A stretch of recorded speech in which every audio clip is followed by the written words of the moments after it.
En este video les quiero explicar 5 conceptos de incidencias de parapente que suelen confundirse. Número 1 y el más común, colapsos o plegadas. Un colapso o una plegada es cuando el parapente se cierra de un lado.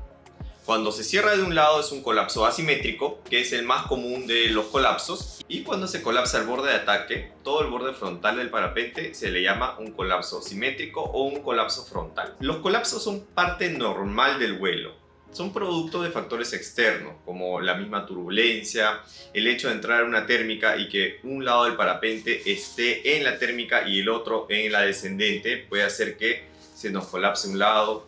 Los rotores. No debemos temer a los colapsos, puesto que es parte natural del vuelo libre en parapente. Sí tenemos que tener algunas precauciones. Tenemos que tener siempre cierta distancia de la montaña para poder tener el tiempo suficiente y el espacio suficiente para que el parapente abra. Usualmente los colapsos abren solos, más aún si volamos con velas de clasificación A o B, que son velas básicas. Pero podemos ayudar mucho a nuestro parapente usando el cuerpo. Si nos colapsamos de un lado y tiramos el cuerpo al lado opuesto, lo que vamos a hacer es contrarrestar el giro, porque el parapente colapsado va a girar al lado colapsado. Este lado produce más resistencia, el lado abierto va más rápido y gira. Si nosotros tiramos el cuerpo hacia el lado opuesto, lo que vamos a hacer es que el parapente corrija su rumbo y abra rápidamente. Los colapsos o plegadas más peligrosos son cuando estamos cerca al piso, cerca a la montaña o en el aterrizaje, o también cuando tenemos un colapso muy grande y a la vez el parapente hace un péndulo. En los colapsos muy grandes con péndulo, en los que estamos muy cerca a la montaña, inclusive es recomendable arrojar el paracaídas de reserva. Sin embargo, la gran mayoría de colapsos no nos va a traer mayores repercusiones, van a abrir automáticamente y si lo ayudamos tirando el cuerpo al lado opuesto, el colapso va a abrir sin ningún problema al instante. Los parapentes antiguos, modelos antiguos, tenían la particularidad de que el parapente se colapsaba, abría y luego se quedaba un pequeño colapsito, como una oreja. Esas orejas se solucionaban bombeando el parapente. Del lado que estaba colapsado yo tenía que bombear rápido y hasta abajo, full, rápidamente, 1 o 2 veces hasta que esta orejita abriera. En los parapentes modernos no lo he visto, por lo menos no en las clases A o B. Segundo, el full stall o pérdida. Es cuando el parapente va tan lento que deja de volar. Y esto es producto no por factores externos como la turbulencia, sino por nuestra propia culpa, por haber frenado al 100% durante el vuelo. Es decir, si nosotros no frenamos al 100%, el parapente no va a entrar en full stall. Entonces vamos a hacer la primera distinción. Un colapso es parte natural del vuelo, no es peligroso de por sí, va a pasar por factores externos, mientras que un full stall o una pérdida sí puede ser una incidencia peligrosa, no pasa por factores externos, sino por nuestro propio sobrefrenado. ¿Cuál es el problema del full stall o los problemas? Uno de ellos es que en un full stall vamos a caer muy rápido, usualmente caemos de espaldas y muy rápido. Si impactásemos el piso en un full stall, vamos a tener lesiones graves. El otro problema es que no es tan fácil de solucionar como un colapso.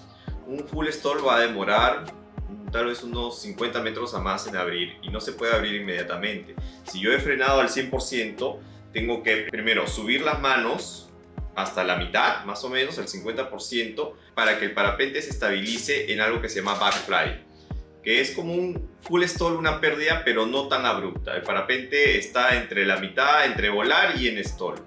Sigue en pérdida, pero no desarrolla tanta energía como en un full stall.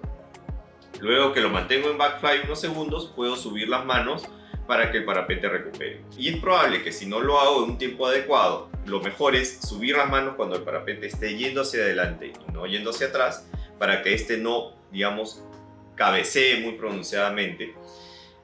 Si yo levanto las manos cuando el parapente está yendo hacia atrás, lo que voy a hacer es que el parapente va a cabecear. Y en esos cabeceos, producto de un full stall, suelen ser muy abruptos, suelen ser muy fuertes y el parapente va a tender a colapsarse frontal o asimétricamente. Entonces tiene su técnica salir en un full stall y necesito altura. Si he entrado en un full stall aterrizando, por ejemplo, en los que tengo pocos metros, no voy a tener el tiempo suficiente para poder recuperar. La tercera incidencia se llama negativo o spin en inglés y es similar al full stall, pero en este caso yo no he frenado los dos al 100%, sino solo un lado al 100%. Esto va a producir que un lado del parapente entre en pérdida y el otro siga volando, lo que hace este movimiento, como un helicóptero. De hecho, una maniobra producto de un negativo es el llamado helicóptero, que es como un negativo pero de forma controlada. El problema con los negativos, de forma similar al full stall, es que demora en abrir y requiere cierta técnica. Debo igual subir las manos en el tiempo adecuado y el parapente va a tomar su tiempo para recuperarse. Al igual que en el full stall, la culpa es de nosotros. El parapente no entra en negativo espontáneamente producto de factores externos. Solo va a entrar en negativo si nosotros hemos frenado el 100% un lado. La cuarta incidencia es lo que llamamos corbata o cravat en inglés. Es cuando el parapente se colapsa, pero la tela del parapente, usualmente los estabilos, se quedan atascados en las líneas del parapente. Esta situación no es muy habitual, pero puede suceder. Y usualmente, si esta corbata es muy grande, no nos queda otra alternativa que arrojar el paracaídas de reserva, porque va a hacer que el parapente gire bruscamente y de forma incontrolada. Por más que nosotros pongamos el cuerpo al lado opuesto con un colapso, no vamos a poder contrarrestar el giro en una corbata muy grande. Si la corbata es pequeña, podemos jalar la línea de la banda B que va directamente al estabilo. Lo jalamos y este lado va a abrir. Otra maniobra para solucionar una corbata es hacer un full stall, pero no lo recomiendo hacer si no tienes la experiencia y la altura para poder ejecutarlo. Las corbatas sí son una incidencia peligrosa, causan accidentes, más aún si nos va a suceder cuando tenemos poca altura. Y muchas veces termina en que tenemos que arrojar nuestro paracaídas de reserva. Por último, la quinta incidencia es el parachutaje. Lo menciono al final, es tal vez la menos importante y habitual de las incidencias porque cada vez lo veo menos frecuente. Esto pasaba mucho con parapentes antiguos, de más de 20 años de antigüedad. Cuando estos entraban o tenían un poco de porosidad, ya podían entrar en parachutaje. Recordemos que la porosidad hace que nuestro perfil aerodinámico tenga deformaciones. Y cuando estos parapentes antiguos ya tenían ciertas deformaciones, el parapente entraba en esta configuración, que es como un stall, pero en el que el parapente no está deformado, sino mantiene su estructura. Aparentemente el parapente está perfecto, pero no está generando sustentación y empieza a caer verticalmente. Y si tenemos suerte, no tener lesiones. Pero el problema del parachutaje es que en esta situación inestable el parapente puede entrar en un full stall o puede entrar en un negativo fácilmente si es que no lo solucionamos. La forma adecuada de hacerlo era empujando nuestras bandas A o jalando ligeramente las bandas A para que el parapente retome otra vez un poco de velocidad y pueda generar sustentación. Como dije, esta circunstancia, esta incidencia ya no es tan habitual. Los parapentes modernos, inclusive cuando están un poco porosos, no entran en parachutaje tan fácilmente. Pero aún es posible entrar en uno. Más aún si nuestro parapente está, digamos, bastante poroso. En resumen, tenemos colapsos o plegadas, que son parte natural del vuelo, son por factores externos.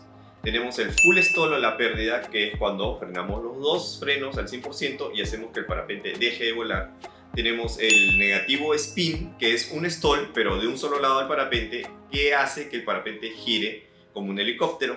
En cuarta incidencia tenemos la corbata, que se produce cuando la tela del parapente se enreda en las líneas de este. Es peligroso y muchas veces hay que tirar reserva.